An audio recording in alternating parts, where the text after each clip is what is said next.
ক্যালকাটা ইউনিভার্সিটির আন্ডারে থার্ড সেমিস্টারের ছাত্রছাত্রী আছো এবং তোমাদের রাষ্ট্রবিজ্ঞান সাবজেক্টটা মাইনর সাবজেক্ট হিসাবে আছে।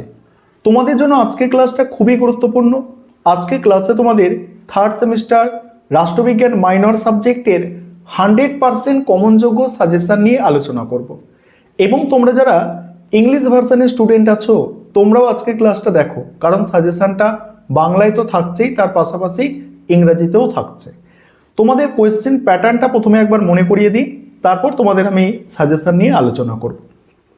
তোমাদের 75 মার্কসে অর্থাৎ 75 নম্বরের পরীক্ষা দিতে হবে এই পলিটিক্যাল সায়েন্স মাইনর সাবজেক্টটা। 3 ধরনের প্রশ্ন তোমাদের থাকবে। 5 নম্বরের প্রশ্ন 3টে অ্যান্সার করতে হবে, 10 নম্বরের প্রশ্ন 2টো অ্যান্সার করতে হবে এবং 20 নম্বরের প্রশ্ন তোমাদের 2টো অ্যান্সার করতে হবে। এই হচ্ছে তোমাদের কোয়েশ্চেন প্যাটার্ন। এবারে তোমরা মডিউল অনুযায়ী আমি সাজেশনটা সাজিয়ে রেখেছি, দেখে নাও। এবং এই সাজেশন তোমরা ফলো করলে 100% কমন পাবে, এটুকু নিশ্চিত। আমি স্ক্রিন রেকর্ডের মাধ্যমে সাজেশনটা আলোচনা করছি, তোমরা দেখে নাও। এবারে তোমরা সম্পূর্ণ সাজেশনটা দেখে নাও। প্রথমেই দেখো 10 নম্বর এবং 20 নম্বরের জন্য যে প্রশ্নগুলো তৈরি করবে। প্রথম প্রশ্ন মডিউল 1 থেকে, রাজনীতি বলতে কী বোঝো? রাজনীতির প্রকৃতি ও পরিধি আলোচনা করো। দ্বিতীয় প্রশ্ন আইনের সংজ্ঞা দাও, আইনের প্রধান উৎসগুলি বিস্তারিত আলোচনা করো। 3 নম্বর প্রশ্ন সার্বভৌমিকতা সম্পর্কে বহুত্ববাদী তত্ত্বটি আলোচনা করো। আর তোমরা যারা ইংলিশ ভার্সনের স্টুডেন্ট আছো তোমরাও দেখো, কারণ প্রতিটা প্রশ্ন বাংলায় লেখা আছে, তার নিচে ব্র্যাকেটের মধ্যে ইংরাজিতে দেওয়া আছে। এবং যেগুলো স্টার দেওয়া আছে মানে কি, এগুলো হচ্ছে একদম মোস্ট ইম্পর্টেন্ট প্রশ্ন। পরের প্রশ্ন রাষ্ট্র ও জাতির মধ্যে প্রধান পার্থক্যগুলি আলোচনা করো। এর সঙ্গেই আছে জাতি গঠনের উপাদানগুলি কি কি। 4 নম্বর প্রশ্ন হলো। এবার 5 নম্বর প্রশ্ন রাষ্ট্র সম্পর্কে বা রাষ্ট্রের উদারবাদী তত্ত্বটি আলোচনা করো। রাষ্ট্রের উদারবাদী তত্ত্বটি সম্পর্কে বিস্তারিত আলোচনা করো। এই 5টি প্রশ্ন এখান থেকে মডিউল 1 থেকে মোস্ট ইম্পর্টেন্ট প্রশ্ন। এছাড়া যে প্রশ্নগুলো তোমাদের দেখতে হবে, আইন ও স্বাধীনতার মধ্যে সম্পর্ক আলোচনা করো। এর সঙ্গেই আছে আইন কি স্বাধীনতার পরিপন্থী। পরের প্রশ্ন ক্ষমতা কাকে বলে? ক্ষমতার বিভিন্ন উৎসগুলি আলোচনা করো। ক্ষমতা কাকে বলে? ক্ষমতার বিভিন্ন উৎসগুলি আলোচনা করো। এখানে ব্র্যাকেটে কি লিখে দেওয়া হয়েছে? 2024-এ শুধু সম্পর্ক এসেছিল, উৎস আসেনি। সেই কারণে ক্ষমতার উৎসগুলো তোমাদের জন্য এবারে গুরুত্বপূর্ণ থাকছে। এবারে দেখো মডিউল 2 থেকে যে প্রশ্নগুলো তোমরা তৈরি করবে বড় প্রশ্ন হিসাবে দেখে নাও। প্রথম প্রশ্ন কর্তৃত্ববাদ কাকে বলে এবং তার সঙ্গেই আছে কর্তৃত্ববাদের প্রধান বৈশিষ্ট্যগুলি আলোচনা করো। পরের প্রশ্ন গণতন্ত্র ও কর্তৃত্ববাদের মধ্যে পার্থক্য নিরূপণ করো। এরা কি পরস্পর বিরোধী ধারণা? তার সঙ্গেই আছে। নেক্সট প্রশ্ন কি?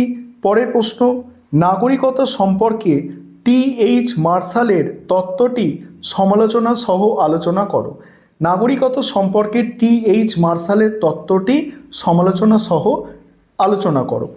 পরের প্রশ্ন হচ্ছে স্বাধীনতার সংজ্ঞা দাও। ব্যক্তি স্বাধীনতার রক্ষা কবচগুলি আলোচনা করো। স্বাধীনতার সংজ্ঞা এবং ব্যক্তি স্বাধীনতার রক্ষা কবচ। পরের প্রশ্ন গণতন্ত্রের সংজ্ঞা এবং গণতন্ত্রের সাফল্যের শর্তগুলি আলোচনা করো। এখানে কি বলা হচ্ছে?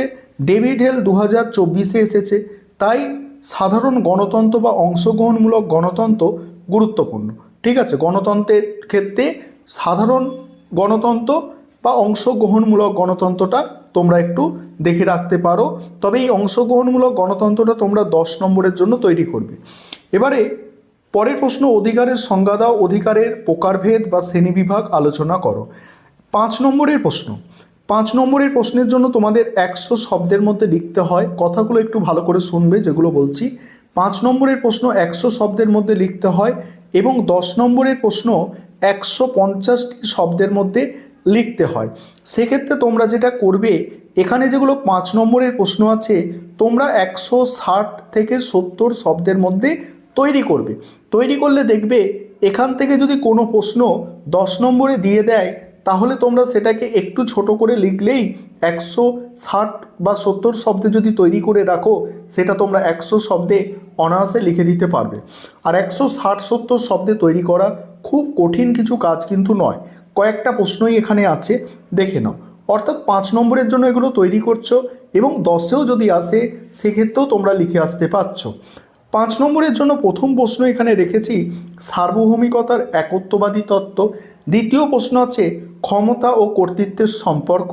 3 নম্বর ম্যাক্স ওয়েবারের মতে কর্তৃত্বের ধারণা বা প্রকারভেদ।